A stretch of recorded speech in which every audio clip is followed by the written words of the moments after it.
Welcome back to Iron King Inc. My name is Quentin, and that is my 1965 Dodge Military Power Wagon.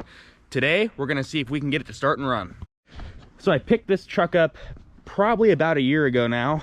It was a water tender fire department truck, and a guy posted it on the old Facebook, and I had to have it. So I've attempted to get this to start probably 6 months ago, and I vaguely remember it wanting to start on fire because I think the wiring was so bad, and I kind of gave up on it, didn't have the time, didn't really want to mess with it.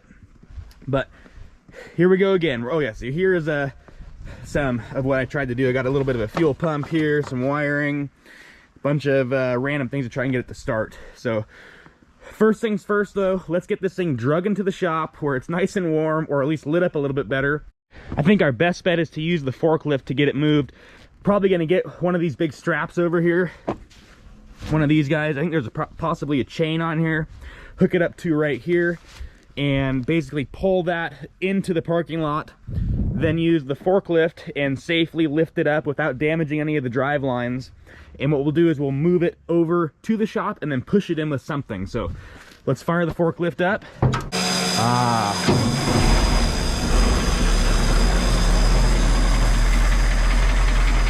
Fires right up every time. I'm gonna let this guy warm up for about 5 minutes and then we'll get that truck moved. Got my brush. I'm gonna wipe this guy down just a little bit. That way when we get it into the shop, it doesn't start melting everywhere and cause a huge mess. Luckily the snow's super nice and fluffy right now and it's coming off with ease. I might even be able to use the air compressor to get everything off super easily.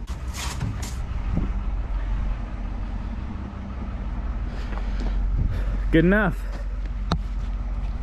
I went ahead and I got our power wagon picked up with the forklift. You can see underneath here I made sure to miss. I got it just by the frame. Didn't hit anything. Should be all good there. What I'm gonna do is take the forklift, go the other end of the shop, and push it in that way. Just a lot easier. Picked it up, no problem. We'll go ahead and run it over there.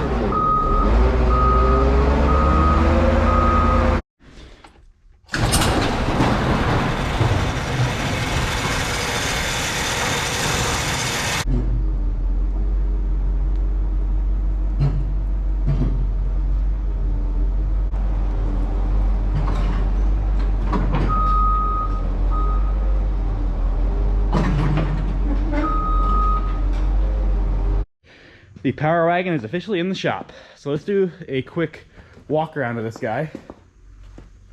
So it was a volunteer fire department truck. That's where I got it from. It's been sitting, I was told, for over 10 years. I guess they used it to fight like wildland fires, just because of where they were located. And they painted it this gross white color. Probably just for the fire, just something like that. Here's all the cool gauges and stuff, or not the gauges, but the plaques that can tell you exactly like what gear to put it in, what kind of oils to use. Now I did attempt to get it started, but I'm starting to remember the wiring is so bad on this thing. I think you can see that. That's just bare, there's bare metal. Like all the sheathing is gone and all the wiring. And I think the dash tried to catch on fire, if I can remember that correctly. And I stopped from there. I just said, nah, let's park it. I'm not going to mess with it. But I don't remember if it ran or not. Probably a 25-year-old can of starting fluid. Not even a .com on. Oh, 1988. Let's see what else is in there. What else is in the glove box? High temps. Ooh, well, Let's see, how old is this one? Is there a date code on it? I don't see one. 24 volt. And I believe I put a new set of batteries in it, yeah. So I'll have to hook those back up again. I guess what we'll do is let's open the hood, check that thing out, and see if everything's still complete underneath there.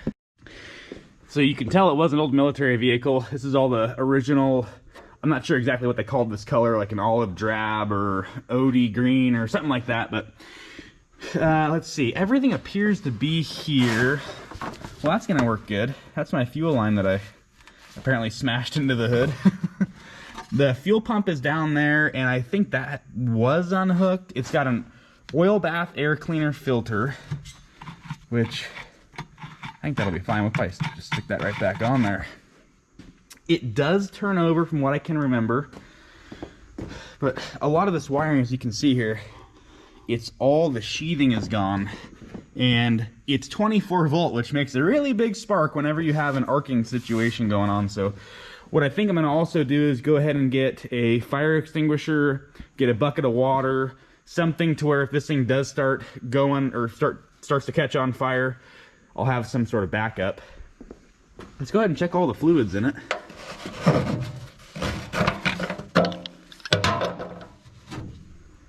Wow. Full of fluid, or full of antifreeze at least. I wonder if she's full of Earl.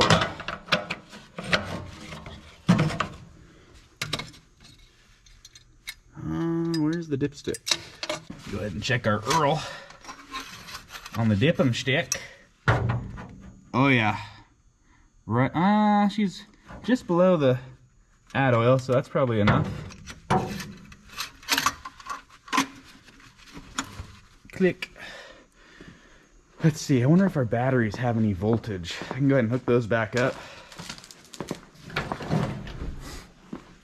Let's see here. Positron. Hammer that on. Kind of. A little bit of sparks. Well, I don't see any smoke yet.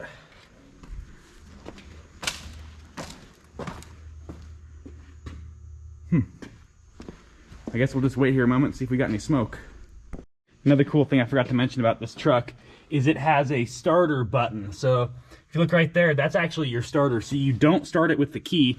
Well, that's your ignition, so that gives you power, but that actually actuates the starter, this little button right here. So let's turn the key. Key's on. Wonder if we got any voltage. Uh-oh. Wonder if we got any voltage here.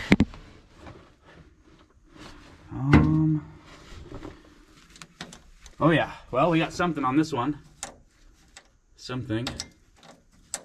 Wonder if it turns over. Make sure we're out of gear. Yep. Oh man, this might take a boot to make this happen. All right, let her rip. Yep, it turns over. So our battery's still got some charge in them. I was able to find us, I don't know, probably half a gallon of unleaded, so got that. I'm gonna go ahead, get these wires fixed up, and we'll build a standalone fuel system for this thing. That way if it, I don't know, starts spewing gas or whatever, we're not pulling it out of the tank, causing a big old fire and burning down the shop, which is not what we wanna do. So I'm gonna go ahead, get these guys fixed up. Slight change of plan. I forgot that I actually bought this from the Matco truck, oh, I don't know, 3-4 months back. Right, there we go. It's this. It's a Matco, basically has 2 prongs on the end, on each side, and it gives you remote power. I'm going to spread this out. We'll attach this. First I'll clip this crud off of here. Clip that off. Clip that guy off. All right, we got our ground.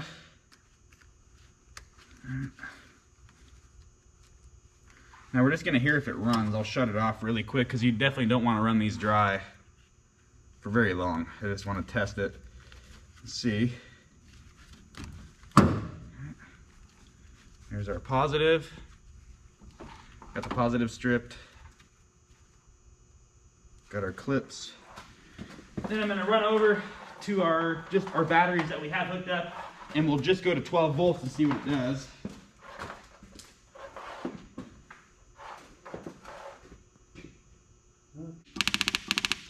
Oh yeah. Yep. All right, if you heard that clicking, our pump mechanism is working. So I'm gonna go ahead and I'm gonna put this fuel line into our fuel tank, and let's see if we can get fuel to this carburetor. Before I get too carried away, I've got two good and tested in-date fire extinguishers, just in case we have a slight problem with our wiring on this truck. So I'm gonna go ahead, open the big door, get that fuel tank hooked up to that fuel line, and we'll go ahead and crank it over and see if we get some life out of this truck.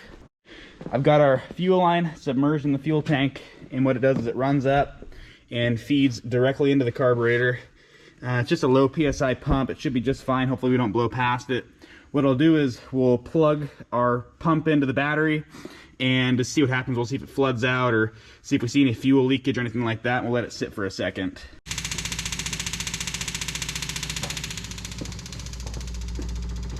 See if we see any fuel leaking.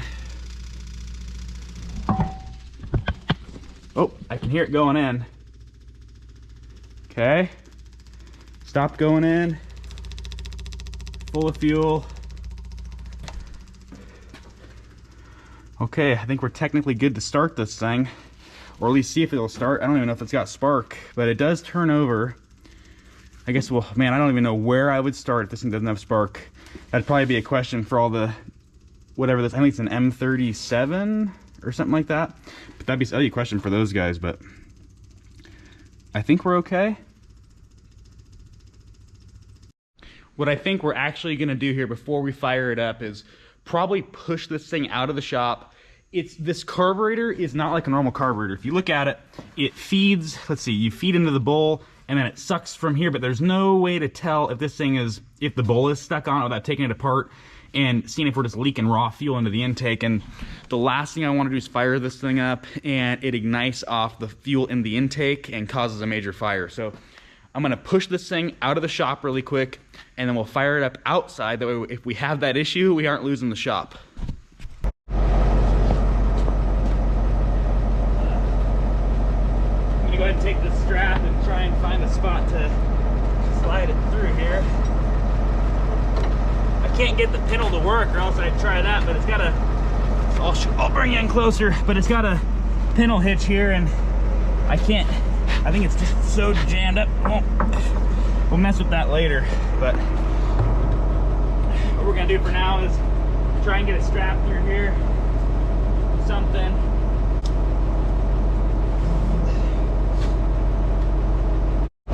Smallest D-ring I could find, if you could believe that. Heavy equipment yard, you know. What's this thing rated to?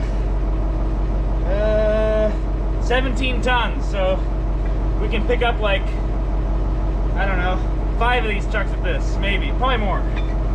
Anyway, let's get this hooked up.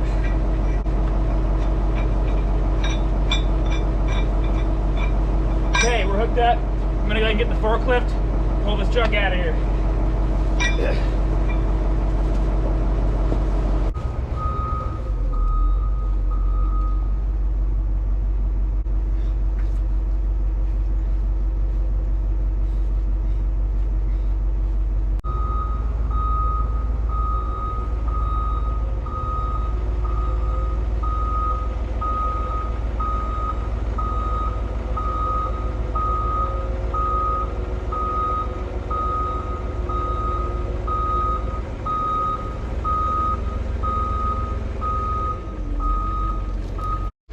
Plan's working pretty good. We got something dragging, maybe? We might have a wheel dragging somewhere. Or it's just turning. Huh. All right. I'm gonna pull it back a little bit farther, just in case. I don't want something happening and taking out the way I make money.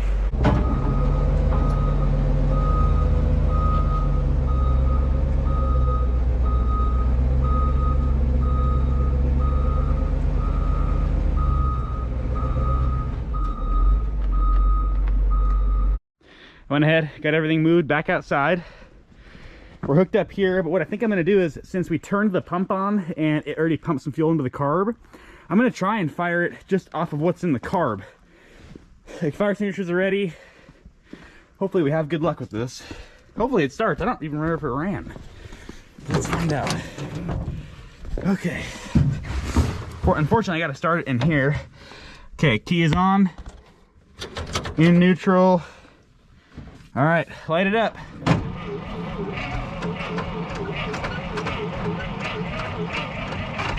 Oh, it tried.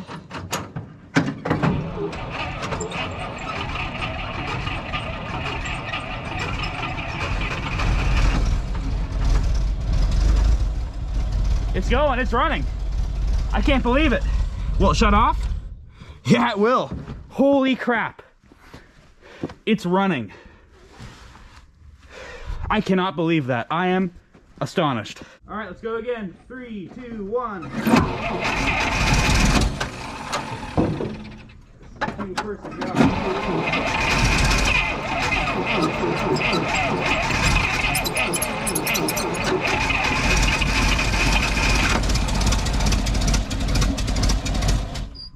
It's running.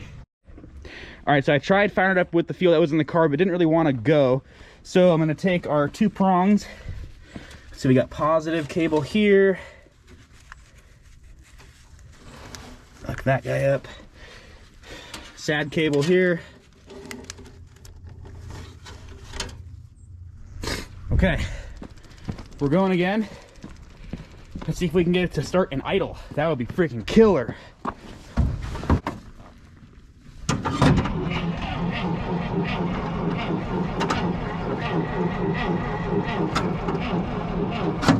Nope. Now we got fuel. Go ahead and shut that guy off. Let's go ahead and try and fire it again. Oh, there's a choke on this thing. Aha. Okay.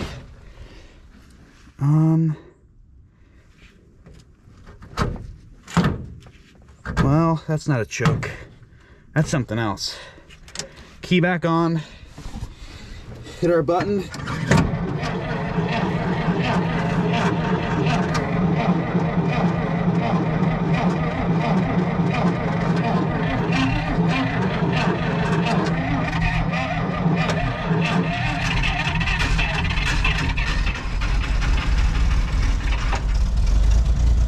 It's running. Very poorly, but it's running.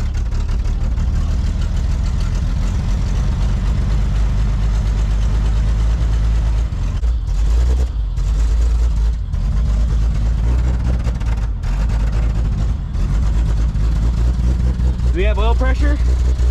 I have no idea. Hey!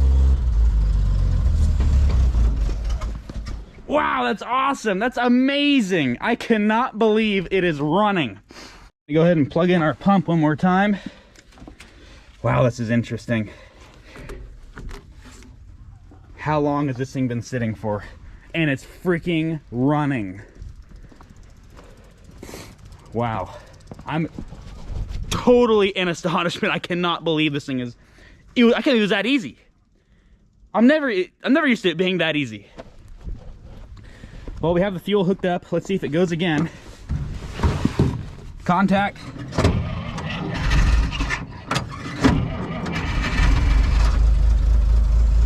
We're idling. It's idling.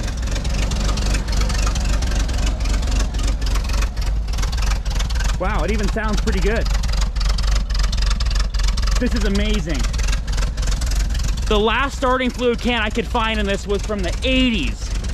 There's no other information on it. I think I got it to pop off maybe last year sometime, but it is running. I cannot believe that. And idling. Well, I'm just gonna let it idle here for a little bit and let it warm up, and we'll hook up an actual fuel tank to this thing and see if we can drive it around. Sweet. Let's see if the clutch works on this thing. Let's see, there's brake. Oh, we got no breakage. We got clutch. I think we have clutch. I wonder if it moves. We're going to gear. Ooh. Maybe not.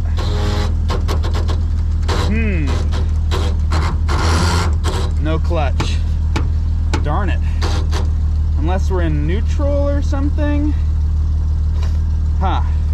I don't know what any of these levers do, so let's see. Maybe it tells me on here, caution.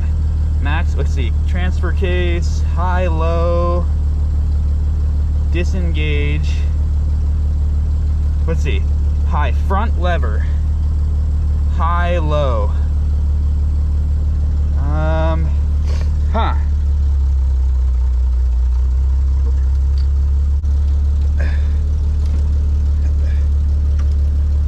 So that did something. Nope. No clutch. Maybe that's why this thing was parked. Did that do something? Nope.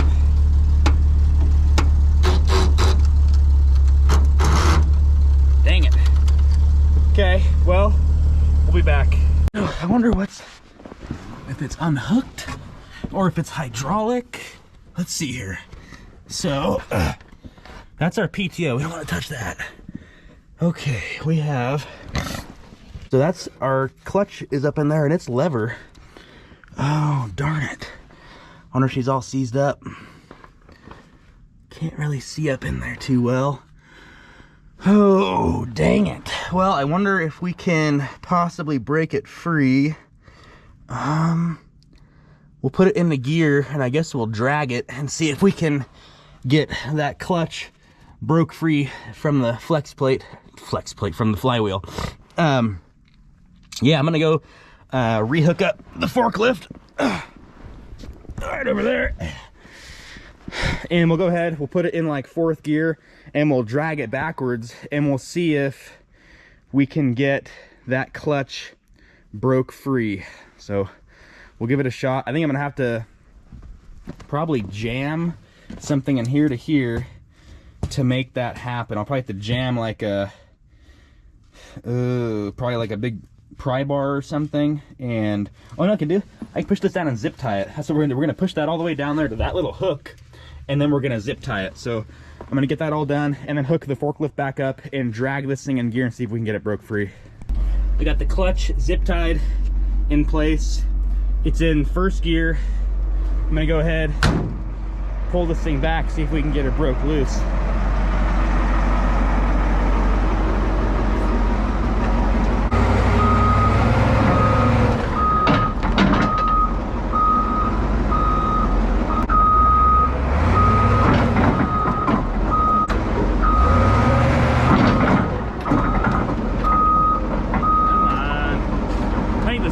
Screwing us. We don't got enough traction to make it happen. So I think I'm actually gonna try and put this in reverse. Let's see here.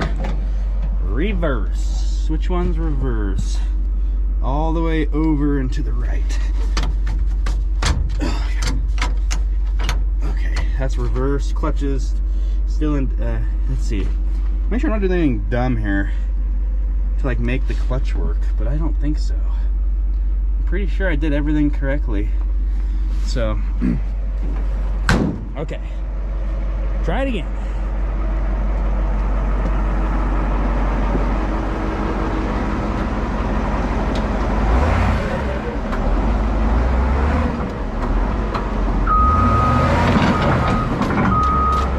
Come on.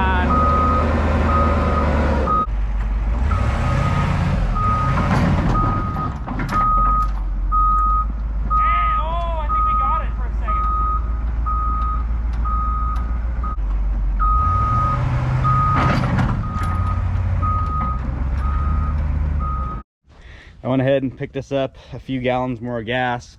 What I'm gonna do is I'm gonna take that fuel line, string it into the back here, put that tank in the back, and then hook up the pump on those batteries, and at least we'll take it for a spin and see if it moves around. All right, I got her started again. Now what we'll do is we'll hook up our super sketchy fuel system.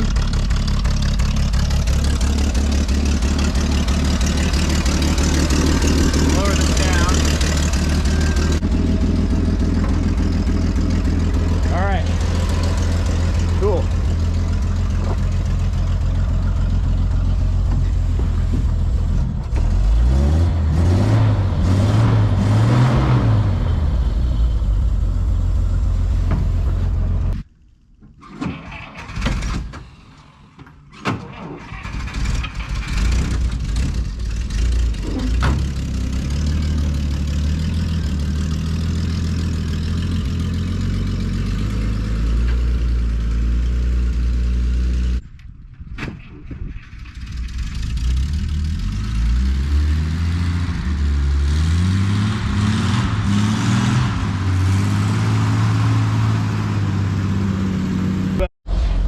so it does run and move.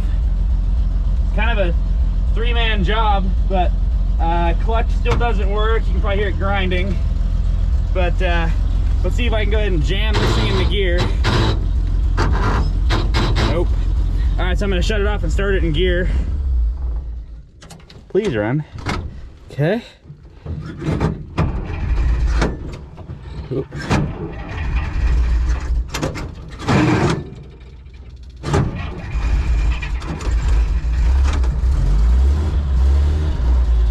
All right, we're moving. Heck yeah. Probably moving for the first time in I don't even know how long, but it's moving. We're running and driving.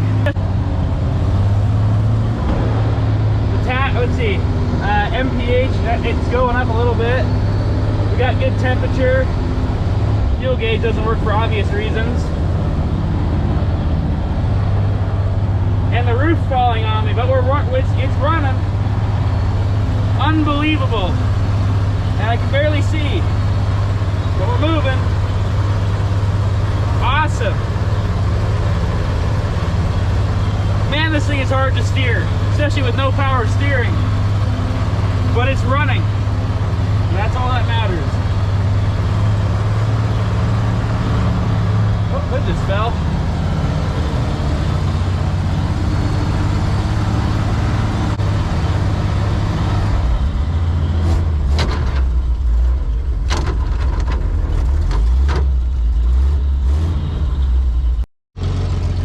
Just running and idling like nothing, like it's been sitting for a day. I don't even see any leaks. Nuts. All right, so there you guys have it. It's a 1965 M37, often referred to as the military Dodge Power Wagon, running and moving after, I mean, I don't know honestly how long, but it's a while. I mean, it's for the clutch to be froze up and not move, especially out here in the Northwest. That's just not a common thing unless things sit for a very, very long time. So anyway, guys, if you like this video, please subscribe, comment, leave a like. I'll see you guys in the next one. Appreciate it, guys. See ya.